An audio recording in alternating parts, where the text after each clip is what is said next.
on the outside of that fish. And that's how his pane will work. Well, we're seeing lots of new things being done by the students.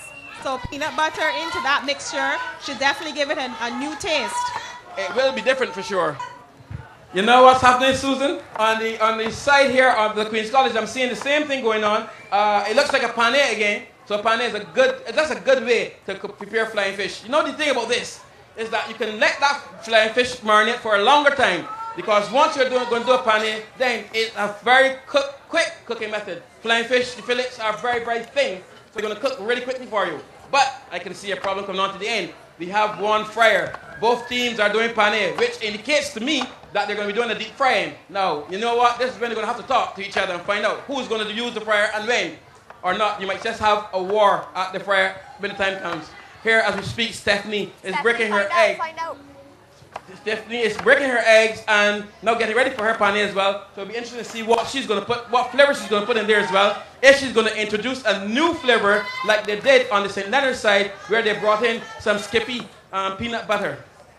Lots of talk about the fish. Have you seen any indication of what starch will complete the dishes? Yeah, but here on the side of the Queen's College, I'm right here now and I'm seeing sweet potato here by Megan. Megan's preparing some sweet potato, so I'm assuming that sweet potato will be their starch. Is that right, Megan? Yes, we're doing a yam, sweet potato, and plantain rustic.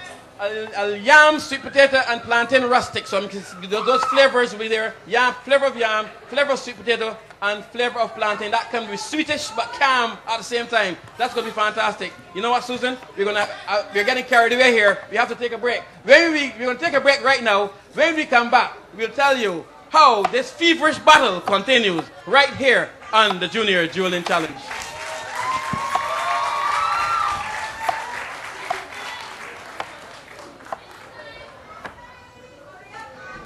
Hi, this is Stephanie Sayers. And this is Megan Taylor. We're a third form student. And we're representing Queen's College in this year's Junior Dueling Challenge 2009.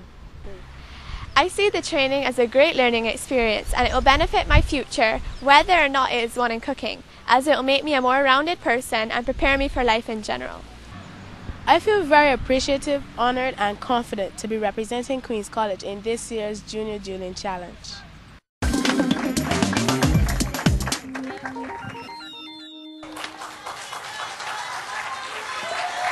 So we're back here in the culinary arena, and you know what, Susan? It is going to be a similar thing going on, because here on the St. Leonard side, I'm seeing Roth with his sweet potato as well. So they're both apparently doing sweet potatoes. For here it goes into the saucepan now as we speak. Nigel putting his sweet potato into the saucepan. So they're both doing sweet potato. Difference is though, the Queen's College School has a kind of an orange type sweet potato, a yellow sweet potato. St. Leonard's, they're using a white sweet potato. So it's a little bit of difference in color, or a big difference I should say in color. As we come a little bit over to the left, we're seeing Rolf now with his fish already stretched out. So he has started his seasoning. He thinks he has enough time to marinate it there, or it has been marinated long enough. And some more peanut butter we saw going into the batter there, and then some flavor. He's trying to develop some more flavor by putting some more of that oxo flavor inside there. As we drift over to the left-hand side of the culinary arena, I can see here that cabbage, that red cabbage, that was placed in this marinade with lots of sugar and something else. Can I ask you, Stephanie, what was in there? It's just balsamic vinegar. Balsamic vinegar and sugar in the red cabbage. We also see her fish is still sitting here in that marinade she made earlier that had some malt and other things inside there. That's going fine. And further around, now we're seeing Megan preparing her plantain. Remember she said they will be doing a yam, sweet potato, and plantain. And you know something? I open the pot here, Susan, and the aroma already is fantastic. I can see you have with you now and prepare for a wreck the representatives of the Queen's College School. You can Yes, Peter. We have the support of the parents. Stephanie's mother is here, Sophia, and she's actually the head of the Home Economics Department of the St. Michael's School. But of course, the St. Michael's School has not advanced, so she's here now supporting her daughter. Tell me, what do you think this kind of competition does for your daughter? It builds self-confidence. I've seen a big change in Stephanie since she's entered the competition, because she wanted to, for the longest time, she's been watching the shows from the inception, and she just decided that this year was her year. For For you as a parent, you're head of the St. Michael's School department. Were you torn between committing to St. Michael's and Queen's College? Very much, because having my own team in here was nerve-wracking enough. Or having my daughter in, and she's one of the youngest competitors. It was almost too much stress to bear. Well, we could say it's a blessing in disguise then that the St. Michael's School didn't advance. I was just praying that they didn't go up against one another, because I wouldn't be able to take it. Well, it worked out well for you. And we also have with us Sarah. She is Megan's mom. Tell me, how has Megan been preparing? Megan and Stephanie have been working very hard for many, many weeks, doing a lot of late hours with a very, very faithful Mrs. Peters, who we love dearly. I think Mrs. Peters has become their second mother, if I could speak for both of us. They have worked very hard, and we are fully confident that they are doing their best at the moment. Well, good luck to the Queen's College team, but we cannot discount St. Leonard's boys. They are the defending champions, and they have the support in here as well.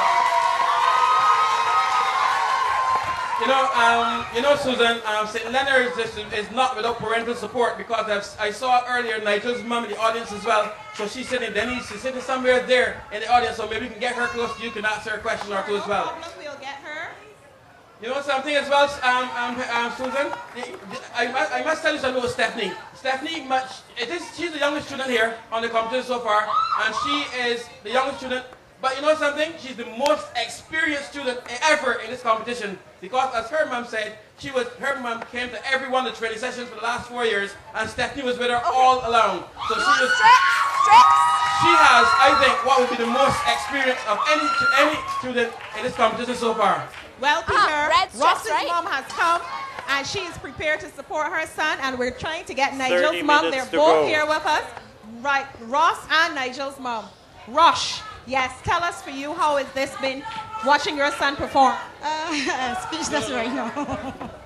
And what about you? What kind of support have you been given to your team? What do you need? What do you need? Well, finding out about it because it was a surprise for Nigel and accustomed being in the kitchen. But then all of a sudden, out of the clear blue sky, he's cooking, he's showing you how to cut the onions the right way and what type of board. So it has been good for you. He's been contributing more at home in the kitchen. Yes, he is. All right, well, good luck. Support for the St. Leonard's boys is here as well. We're looking forward to the answer. Thank you. Peter, this is going to be a keenly contested battle. We also have a representative from Roberts Manufacturing in the audience with us. I'm sure they're very happy to see the use of the garlic spread. We're going to try to talk to him after the break. That's David Foster. Right now we're going to take a break, and after that we'll join David Foster.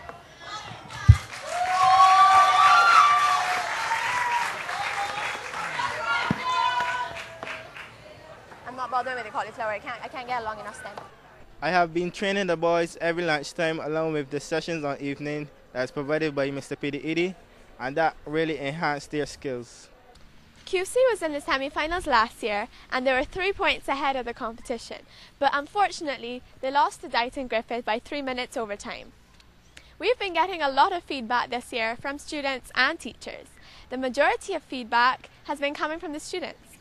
As we practice every lunchtime, students were always coming into the home ec room, seeming very interested in what we were doing and asking tons of questions. It really felt like we were on the show.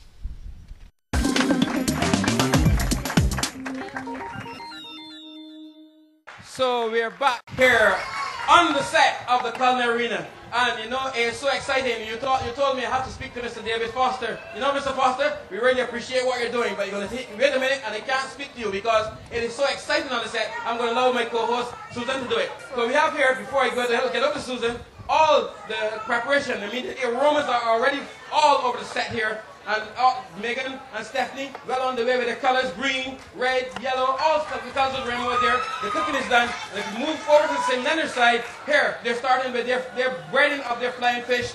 This is raw, while Nigel is taking care of the starches and, of course, the vegetables. You see some plantain going here. So it's amazing how similar these two presentations are. Susan, now there's a chance. Oh, one more thing before we even do that. We forgot our judges. We'll talk about them when we come back from talking to Mr. Foster. Okay, well, thank you, Peter. As you said, joining me is David There Foster. is 25 minutes to go. Okay, 25 minutes to go, and joining me is David Foster from our title sponsors, Roberts Manufacturing. Tell me, David, why has Roberts committed to this program repeatedly?